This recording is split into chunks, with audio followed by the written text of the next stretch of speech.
Hey guys, it's Tammy Fink. I'm your connectivity coach, and if you haven't met me yet, I love to talk about all things connection based. Whether you're connecting with your family, whether you're connecting with business, whatever it is, I love to talk about how we can make better connections.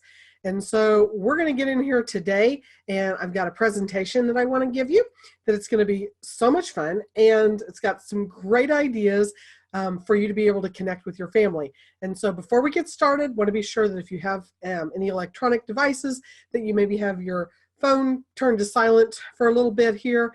And if you have anything else going on your screen or whatever that you can't just absolutely focus, if you could go ahead and turn that off, that would be amazing as well. And how about me and you just kind of connect a little bit one-on-one?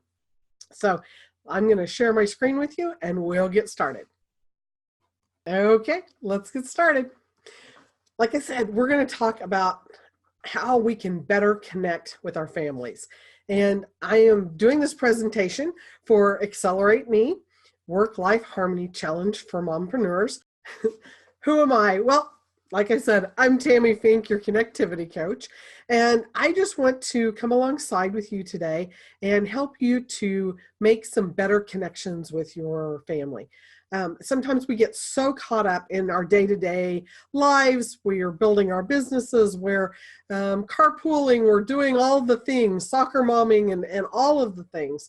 And sometimes we just don't take time to say, hey, are we really connecting with the people that we love?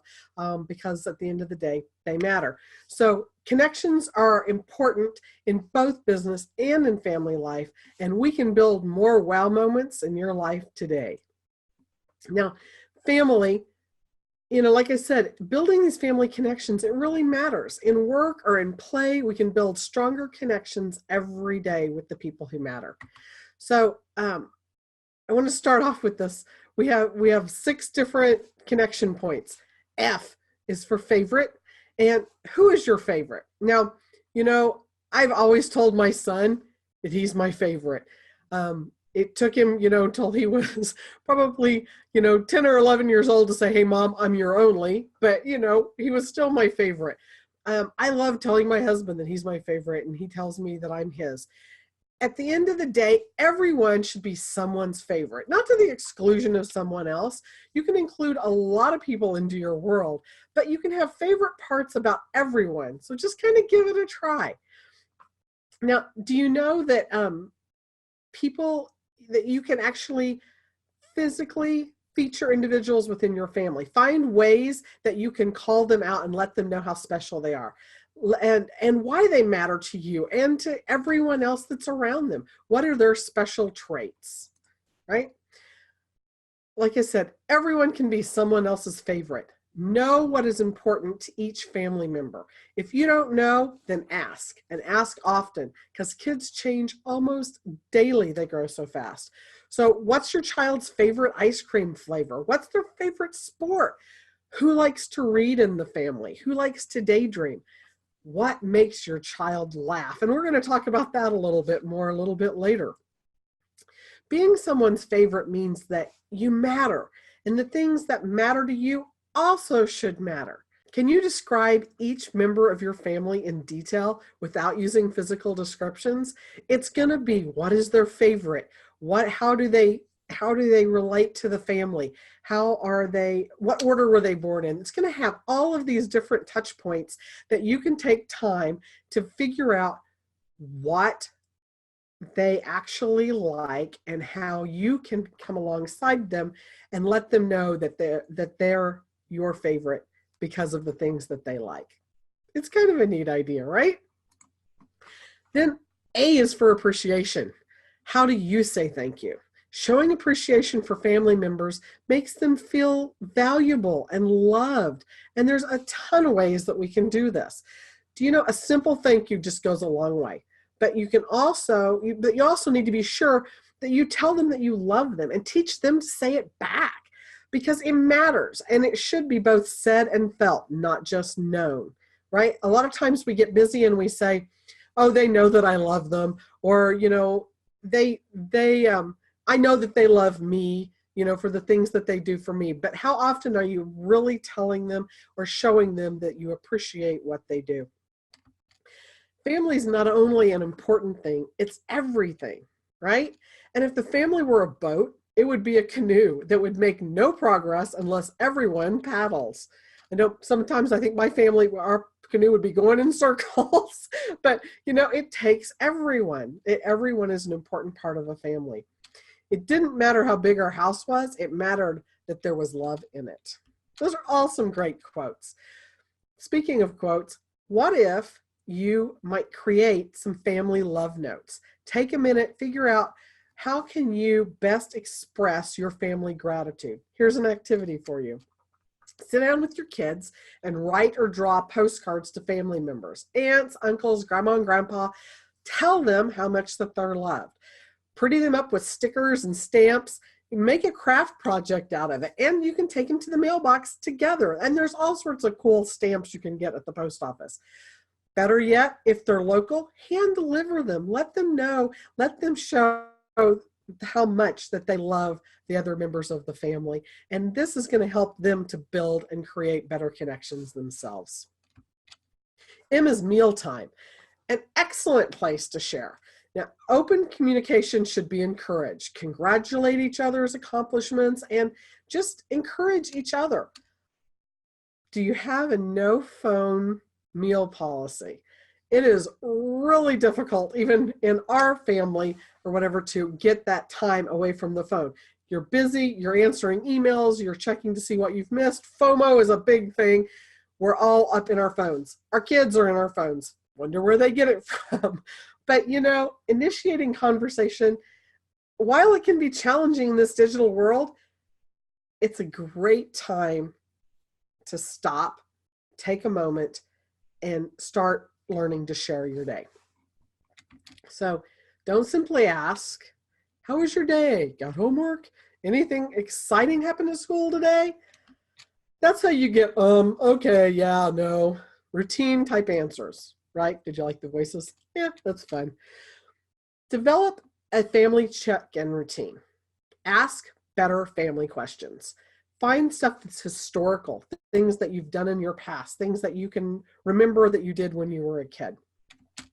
Put together a list of topics around these questions and put them in a jar. Then draw one out each evening at dinner time and start sharing. Starter questions might be something like, who helped you today? Who's your favorite teacher? What songs did you sing when you were a kid? What's your favorite vacation? What's your favorite movie? There are so many different ways that you can interact with your kids and get the questions started. That's what starts the conversation. Initiating kindness. Create a daily habit of being kind. This is something that really should be at the forefront of our minds. In this world where we hear so much about bullying, what are we doing in our own homes to teach and promote kindness to one another? Did you know that it's been proven that our brain chemistry actually changes when we do something nice for someone else? It really makes a difference. It makes a difference on how we feel about ourselves and how we feel about the people around us. Teach your children the joys of helping others. Be an example for your children and help strangers, friends, and family members. Let them know that it feels good to help others, even if you get nothing in return. Here's some things not to do. Don't make fun of strangers. Don't talk badly about your friends or relatives or spouses behind their backs. Or to their face for that matter. Don't treat other people in a degrading fashion or model negative, unkind behavior. Instead, let's point out how good it feels just to help others. We can also open the door for someone where we have manners and that we show that other people matter. Let someone get in front of you in front of traffic. Oh, this can be a big one because sometimes we're just in such a hurry. We don't think that that letting people ahead of us somehow is going to slow down our progress. But it may be a really good teaching moment for you and your kids and your family versus the get out of my way, I'm in a hurry kind of attitude. Maybe helping someone when their hands are full. That's another great way. Explain why you do these things. Small acts of kindness can go a long way to show your family how to be kind to one another. Laugh more. Laughter feeds the soul and reduces stress. Some of my favorite childhood memories are around my family laughing. Learn to laugh at yourself, right? Some of those times I can remember my grandparents, they like to tease and torment and kind of do all the fun things and stuff. We'd get into tickle wars. Speaking of all of that, did you know that it's actually been proven that you physically cannot tickle yourself? Tickling must be shared. I love that idea. Learn to tell jokes and to be silly. You know, share a funny video or a story with your kids just to hear them laugh. Learn to tell jokes, corny dad humor. It's all good. Learn what your kids think is funny. You know, I can remember sitting and going through, even with my grandkids now, we'll go through YouTube videos. Cat videos are great. There's so many different things that you can find that just make you laugh out loud, and it feels good.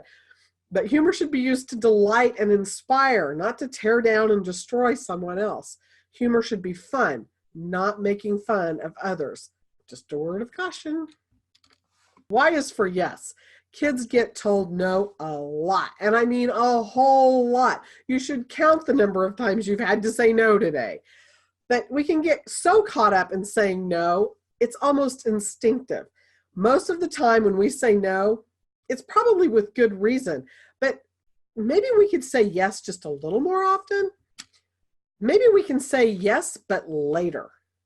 So you might try, yes, you can play outside, but after you help with dinner. That way it's not quite so negative. See where I'm going there? But there are so many things that you can definitely say yes to in your world.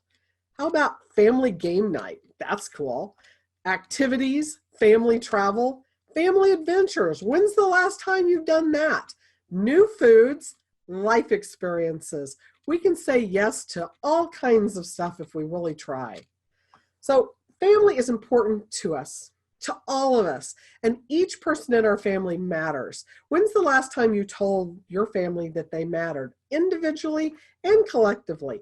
Building stronger connections makes us all stronger, happier, and healthier families.